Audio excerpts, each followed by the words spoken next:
What's up guys, Protagonist here, and today I'm gonna do a deck profile on my Gold Paladin Garmore deck from the brand new set GBT-10. So with the brand new set updates, our favorite Beast Tamer Garmore has got a new form, which is a Grade 4, and this deck is focused mainly on High Beast. So if you guys are a huge fan of the High Beast series on Gold Paladins, be sure to check this deck out, because this deck is generally quite cheap to make and it is really fun to play. So this deck also has a Royal Paladin variant, so I really appreciate a like on this video if you'd like to see it really soon, because I'm really planning for the video really soon and I'm really excited to show you guys. So let's get started with the deck profile. First up, we play 4 copies of the Garmore Liberator. For this deck you could either use the old Garmore, which is the very first trial deck Garmore for the Gold Paladin one, which is Silver Fang Garmore, or you could use the Liberator Garmore.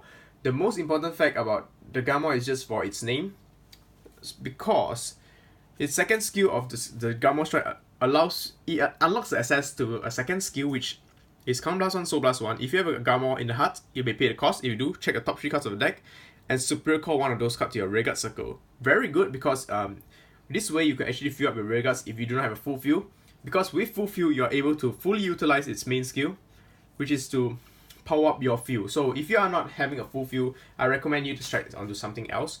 Otherwise, Garmore is just there to give you access to its special skill, which allows you to recruit units onto the field at the cost of 1 counter blast. Otherwise, you could also ride into Gurgit, which is fine. Alright, let me explain more of its skill first. Limit Break 4, Fellowship Circle. Counter blast, E-Special counter blast 3 Liberators, and check your top deck. Superior call until your field is full. So basically, it's a very interesting skill which allows you to call for your friends. But its skill unfortunately is kind of heavy and it needs a E-Special counter blast, which this deck is not made for, because there are not enough Liberator High Beasts to be utilized right now. So we are mostly using Garmore for its for the hard card, the name. So 4 copies of Garmore. Otherwise, if you guys have access to other cards, I could highly recommend you guys to play the brand new Gurgit as well. You could actually replace Gurgit with Garmore's, but for budget reason and because Garmore is the man, we gotta play 4 copies of Garmore in the deck. It works either way, because you won't be using any of the skills. It's either use Gurgit's Strike Break skill, or you use Garmore's skill. So Garmore works as well. And the fortunate thing for Gold Paladin is most of its G units do not need to have Gurgit in the hut, so you could use all these strikes without having any problems. Next up, 4 copies of our man Gurgit. One of my favorite strikes in the game, because strike breaks in the game, because they are able to superior call 1 unit at the cost of 1 counter blast whenever you perform strike. So whenever you're going to Garmore and you need extra friends, you could always counter blast 1 and check the top 4 cards of the deck and superior call 1 of those units. So most of the time you're going to be calling more doggies onto your field, since the deck's pretty much fully High Beast except for your Perfect Guard and your Strike Helpers. So yeah, and that unit gets a 2k as well. So it's a very nice bonus to fix your magic numbers. So play it wherever you want, it's all up to player preference. I actually tested this build more and it works the same actually. Except for the fact that this Garmore, if you have a Garmore in the hut, you are able to super call more units, because it does say once per turn, and whereas if you're striding, you could only super call once per turn. So that's the only difference. Alright, let us go on to Grade 2s. 4 copies of Brugao, the Bulldog. So he is a generally awesome beat stick, because when you're in Unite, you gain plus 5k power. In order to you gain plus 5k power attacking the Vanguard. So in order to gain that 5k power to activate Unite, all you need to call is during your turn, call 2 units onto the field and you activate Unite. Very easy, because Gold Paladins are the master of superior calling cards onto the field. So either you call cards from your hand or from the deck, you're gonna get the power boost. So it's an amazing card and generally the killer of the deck. Next is Force Stiletto Eagle or Stiletto Hawk. Here's the brand new support that we got from GBT-10. It's a common. When this card is placed onto the rearguard circle, due to the effect of one of the cards, so for example, if you use Garmore and you call Stiletto Eagle, you are able to activate its skill. You may have this unit minus 2000 power. If you do, it gains a unit boost. So it's very good because it is treated as a booster. So sometimes if let's say you have enough attackers on the field and you need a booster, you could call this behind Brugao, and it is a 7k booster as well. until the end of turn, so you can intercept your Brugao on the later in the game and maybe push up Stiletto Eagles. Next up, 3 copies of Brugao. Brugao's basically corgi, if I'm not wrong. It kind of looks like a corgi. Very cute. His ability is when this unit intercepts, you may pay the cost of 1 Count Blast. If you do, check the top 2 cards of the deck and call them to your Guardian Circle in rest. So it is a pretty amazing card because if you're guarding, if you intercept from the Vanguard Circle, you can Count Blast 1, call up 2 triggers. Oh my god, that's 25k shield. Isn't that like a mini Perfect Guard? Or mini Quintet War actually. So 3 copies of him because it gives your deck extra defensive utility. So this deck is definitely a budget deck because all our cards are commons and they generally has very nice simple effects which is user friendly. So I really enjoy playing this deck because it doesn't wreck my head sometimes. I mean, it doesn't cause me headaches. It is pretty easy to play. So great one to play 4 copy of Slay Me. Slay Me is similar card to Brugao, which is a very defensive card. If you control 2 or more Regards, you may activate her skill. 3 more Regards, you may activate a skill, retire her.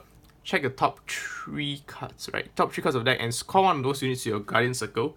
So it's pretty cool because most of the time when I retire her, sometimes if you're lucky, you could superior call her onto your Guardian Circle. So that's a free Perfect Guard. She's a lifesaver and I really love her. I'm glad that I could use her again because now in the new Gurgit deck we don't really have slots for her. But at least we still can use her in the Gurgit Garmore deck since she's a high beast as well. Next up, 4 copies of the Perfect Guard. So this Perfect Guard is pretty unique. I explained in my other videos that she gains power when you unite. So basically you can guard against your brawlers because she gains 15k shield and you can Perfect Guard your Vanguard, so you could protect your other Rearguard as well. And she can be superior called to the field by card effects.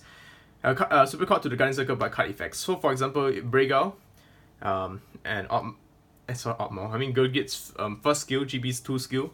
If you manage to check her, you could actually use her Perfect Guard. So it's very nice because a lot of cards we are going to guard with a lot of cards from the deck. So checking her might come in handy sometimes. 4 copy of Stride Helper because this is a stride deck and you don't want to miss out on those awesome strides. And he can also check out for Gurgit if you need a Gurgit. Basically 2 tech copy of Doggies. Kugao. When this unit is called to the Guardians, Vanguard 2 from the deck, you can draw 1 card. Pretty nice, a +1. This guy is a new card from GBT-10. He's a very interesting card. Basically, it's a new Liberator card. His effect is when this unit is retired from the Guardian Circle and you do not take any damage that turn, you may Soul Blast 1 and you can draw 1 card. So it's very nice because basically you're guarding for free because you're going to replace 1 card into your hand by drawing 1 card. So yeah, he's a pretty neat card. I might actually bump him up to 2 because of how nice he is. For example, you have 5 damage. Most likely you're going to guard with this card anyway, and you're going to get 1 free card back when you're guarding with him. So I just find that as a pretty cool tag in the deck. So for the trigger lineups, we play 8 crits. All of them are high beasts. So 4 copies of Lion whenever you're ridden as a Gurgit Vanguard. So either you strike into Gurgit or have a Gurgit in the hut. You can always, when your Vanguard attacks, you can go to Soul and you can draw 1 card and the Vanguard gets us 5k power. Good for charging a Soul and drawing a card. Because we do have a little bit of Soul cost. So yeah, nice to have. Next up, 4 copies of the Stand Trigger. This Stand Trigger is pretty damn amazing. Whenever it's being called from the deck, so this deck calls a lot of stuff, and if you happen to call him, do not worry, you are able to activate his skill. You may put him at the bottom of the deck, check the top 3 cards of the deck, and super call one of those units. So very good because they are basically able to replay itself. And yeah, so basically checking a Stand Trigger isn't that bad because you're able to search for tutor for other stuff. It gives you another chance to tutor, so it's very nice. 4 copies of Heal Triggers, which is dogs, because yep, each time you check dogs with Garmore, you're gonna get power up your Rearguards further. Pretty cool. And starter we have here is, unfortunately he isn't a dog, but it's okay because by the time you're getting into your first strike, you're mostly gonna use his skill and go to enter the soul and check the top 3 cards of the deck and super call one of those cards. So basically it replaces itself for 1 card in your deck, and that unit gives us 2k power. Very nice. It goes really well with the Scourge Point because Scourge Point, whenever a card is caught, super caught from the deck, you're able to gain plus 5k power.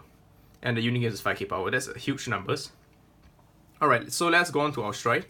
So our stride, our boss monster of the deck is basically Garmore. Basically in this deck, other than your first stride, you're probably going to be striding him all day, every day, because he's so dang good. Alright, I mean, at least in Gold Paladin deck, he's very, very fun to play with.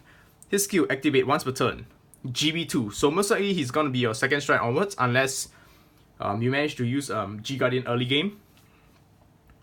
Send one card from your drop zone onto the bottom of the deck.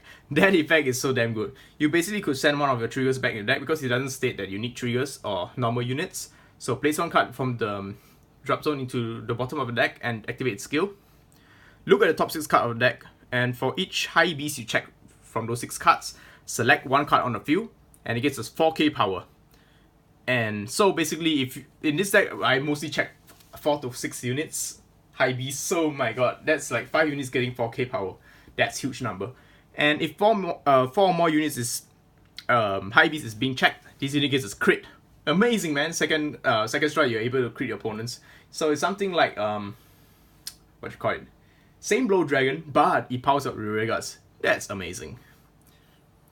Yeah, so pretty much he gains a crit, and not only a few power up, he also powers up because he gains a crit. And your opponent is pressured to guard early against him, because if he doesn't guard, oh well, if I check another crit, it's game, bro. So 4 copies of Garmore, pretty damn amazing. His second skill is, if you have a Garmore in the heart, so that's the reason why I played 4 copies of Liberator Garmore. You're able to pay the cost of 1 Count Blast, 1 Soul Blast, activate. You can activate this skill more than once per turn. If you do check the top 3 cards of the deck, for 1 card, it doesn't state to be high beast, so you could call any card and call it to a rearguard circle. So that is to compensate for the fact that you do not go into Gurgit and you go into Garmore. So it's a pretty neat skill to have, so that it ensures you to have a full field. Next up, 4 copy of the brand new Gurgit. So the brand new Gurgit is still a very good card as a finisher. If you run out of your Garmores, Gurgit serves a similar purpose. His skill is Count Blast 1, activate. Count Blast 1 and turn a copy of itself face up and discard 1 card from your hand. And it gains a skill, Unite. When this unit attacks the Vanguard, it will check the top 7 cards of the deck and superior call 1 unit onto the field. And the second skill is, for each face up card with Gurgit in the name in your G zone, your field gains a 2k power. So okay, let's say my usual strike route will be like this. My first strike, I'll go for him.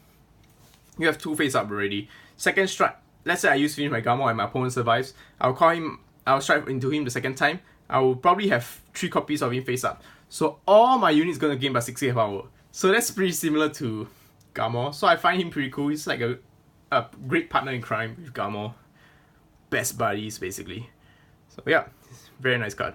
1 copy of the Gurgit from GBT-10. He is used as a finisher. His skill Count Blast 1, Soul Blast 2. If you do, this unit gives us 5k power for each rearguard you control, and all your rearguards gives a 5k power. So if you have a full field, your opponent's gonna eat heavy damage. Very, very powerful card. And you can activate his skill multiple times. So if you have multiple Soul and Count Blast, just use all of them and your opponent is gonna go through hell. 1 copy of Search Point. This is a very viable first strike option if you would like to. Whenever a card is called to the rearguard circle from your deck, this unit and that superior card gains us 5k power. So if you are able to superior card a lot, especially with cards like Gurgit and friends, you're gonna get lots of power. Pretty cool. Now for G Guardians, we play 3 copies of the standard Gold Paladin one. Basically, if you have 2 or more units on the field, this is a 20k shield, easy. And 1 copy of Slimy Brave.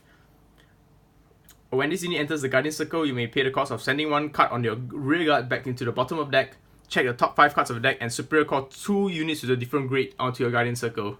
So imagine you could call a Perfect Guard with it, or you could call stuff like the Dog. So if you manage to send the Dog there, you could Soul Blast to +1, I guess. So yeah, it's a pretty damn good card, because imagine if you call just Trigger and a Grade 1 itself. Trigger Grade 1. So that's alone is 30k shield. So 1 heal trigger for 30k shield is pretty damn good. Especially against stuff like Diablo. If you don't have rear guards, you can always protect you. So I hope you guys enjoy my deck profile on my Garmore deck. I'm so sorry because I keep getting used to Gurgits. So if you'd like to see a Royal Paladin variant of this, be sure to like this video. And I'll see you next time. Peace out and love you guys. Rawr.